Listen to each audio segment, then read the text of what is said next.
This is what the future of mobility looks like in Milan. This tram may be 100 years old, but coronavirus and the lockdown put electric vehicles like this one back on track.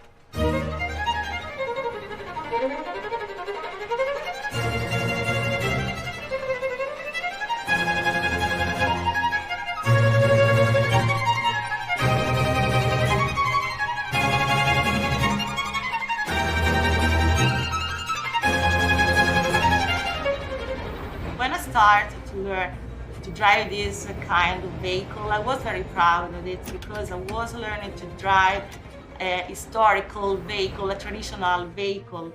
But now, after the pandemic, I realized that it represents the future for the sustainability. Therese Redaelli saw Milan change dramatically in a matter of weeks. The lockdown slowed down the city's traffic and its residents. Milan and the surrounding region became the epicenter of coronavirus in Italy and home to half of those who died nationwide. Now, because of the virus, the city is at a crossroad. I prefer Milan now, not before the pandemic, not during the emergency, but now, because people are nicer and they respect more the nature. They prefer also vehicles like a bicycle. This period, I think that it is being good also because we can learn from this pandemic. Because I think that our awareness of a good quality of life has grown in all of us. When it comes to fast-changing, lively and stylish cities, Milan pulls out all the stops. The city has long been known as home to high fashion, the stock market and its weird sense of humor, and its beautiful architecture. But there is something else this city has long been famous for: pollution. Milan is often so shrouded in smog that it's difficult to see buildings just a few yards away. But these days, the view of the skyline is crystal clear. Milan has long been one of the most polluted cities in Europe. Then coronavirus and the lockdown cleared the air. But it also lifted the fog on a longer-standing and even more lethal problem. Consideri che l'Italia, secondo l'ultimo rapporto dell'Agenzia Europea per l'Ambiente, è prima in Europa per numero di morti premature anno causate dall'inquinamento atmosferico. Siamo a 76.200 decessi prematuri. In Italy, twice as many people die every year from health problems linked to pollution than coronavirus killed so far. So, could coronavirus turn tragedy into an opportunity for Milan, Italy and the rest of the world to clean up their act? Diciamo il Covid, comunque questa pandemia da SARS-CoV-2 in Italia, ma anche nel resto del mondo, ha creato una sorta di grande laboratorio prima inimmaginabile che ci ha fatto vedere in pochi mesi qual è il reale impatto dell'uomo sull'ambiente.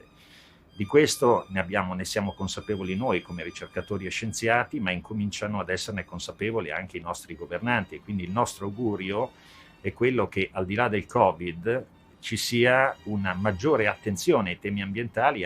Authorities in Milan are in for the ride. They announced the creation of 22 miles of new bike lanes. They plan to turn all public transport electric within 10 years, promote ecological sharing mobility, and plant 6 million trees. But some say that to turn a city green, it's less about planting trees and more about erecting buildings that look like them. I think it's a crucial issue for the future of Milano. We have to really change the environmental conditions, starting with a large campaign to implement all what is green. So we need more parks, more gardens, orbital forests around the city, and building like this one, who can really demonstrate that it's possible to multiplicate the number of trees inside our cities. In 2014, Stefano Boeri designed the so-called vertical forest, an icon of sustainable architecture. Since then, Milan has become a playground for architects toying with environmentally friendly designs, in an attempt to change Milan from a concrete jungle into this. I believe we have to reimagine, let's say, the layout of our cities. Cities should become an archipelago of small villages. And each one of these villages we can imagine to move, walking, reaching in 50 minutes all what we need. We have to imagine to realize more and more outer spaces. Coronavirus and the lockdown have unmasked the long-standing problems of pollution and congestion. Because of it, Milan is now ready to turn a new leaf and to leave a cleaner city and planet to future generations.